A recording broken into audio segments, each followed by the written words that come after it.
Now, joining us via Zoom is Akosua Manu, the NPP's parliamentary candidate for Adenta in the 2024 elections.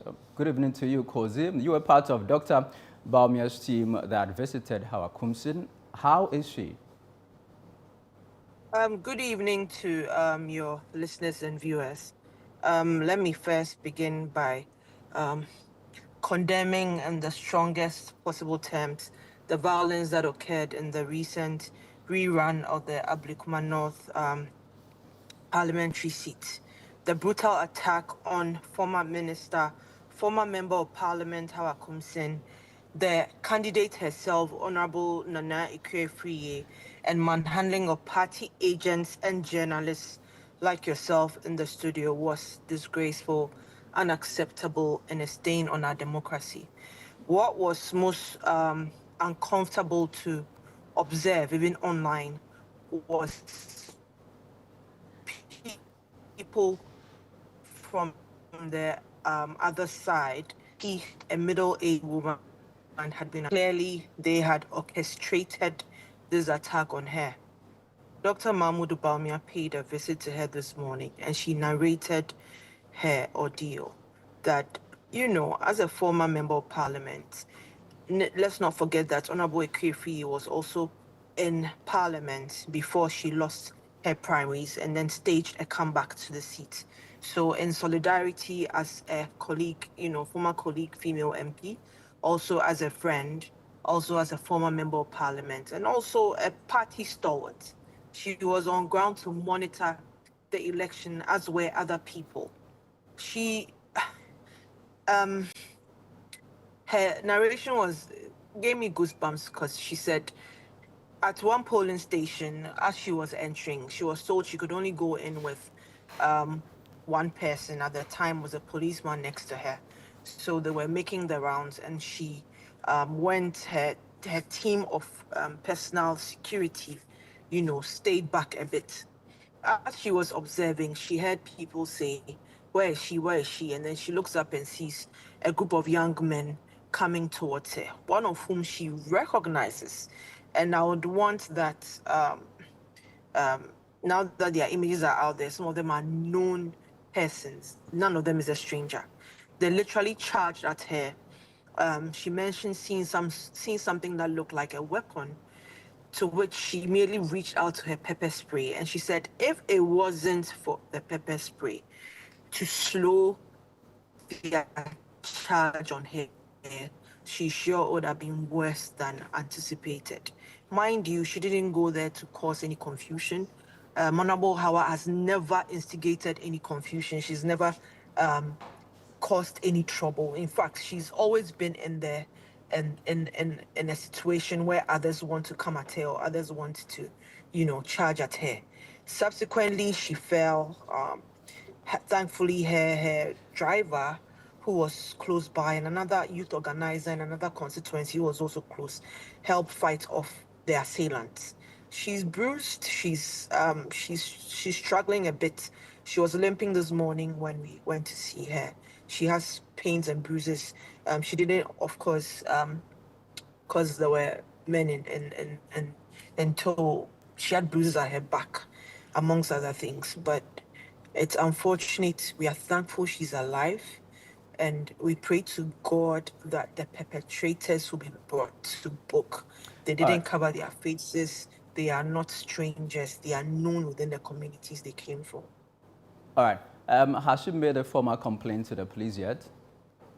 Interestingly, she was told, she said she got a call from Honorable Muntaka, and then also got a call from the police asking her to come and make a formal complaint. Mind you, this was somebody that was going through it. At best, I believe that giving her stature in society at one point in time, they could give her some grace and go to her and get these details.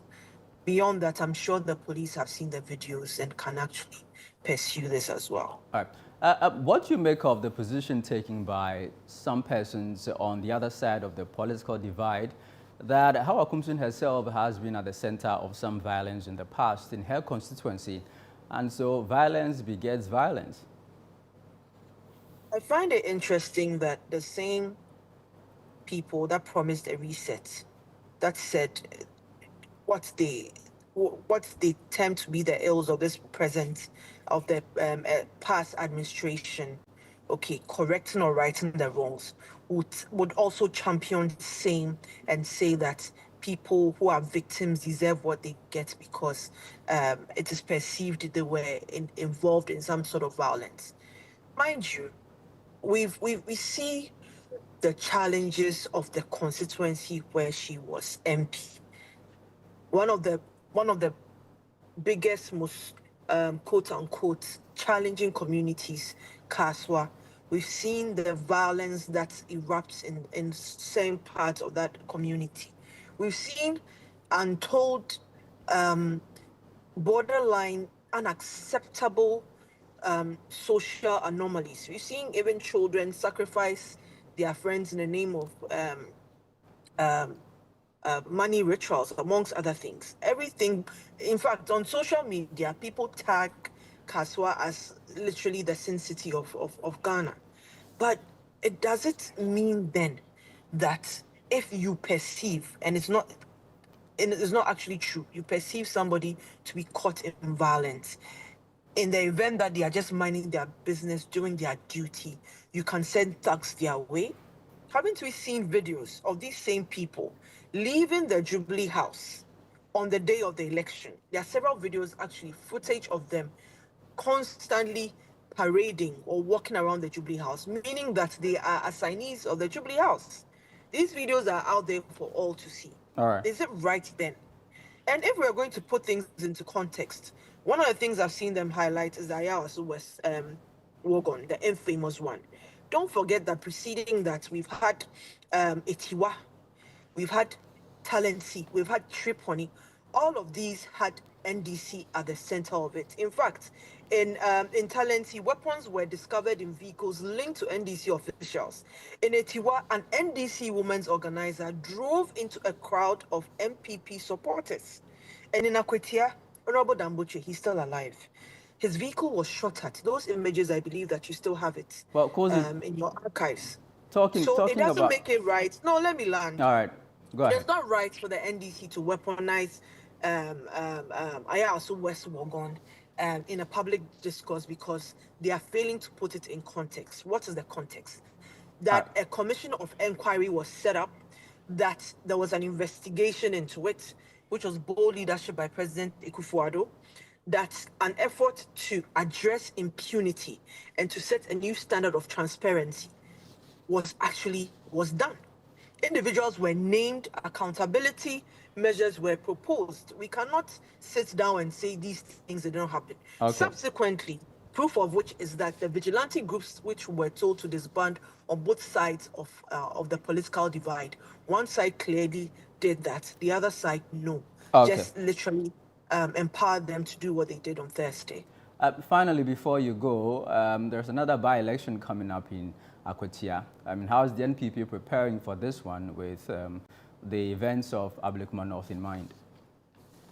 I think that the events of Ablekuma North, it hasn't even settled. It's still the weekend. The party will certainly sit down and see what is right and needs so to do. The national executives of the party, the minority has actually released a statement on this already. I think it's important to see what will be done in this coming week. I believe that would inform the decision on how to handle Akwetia.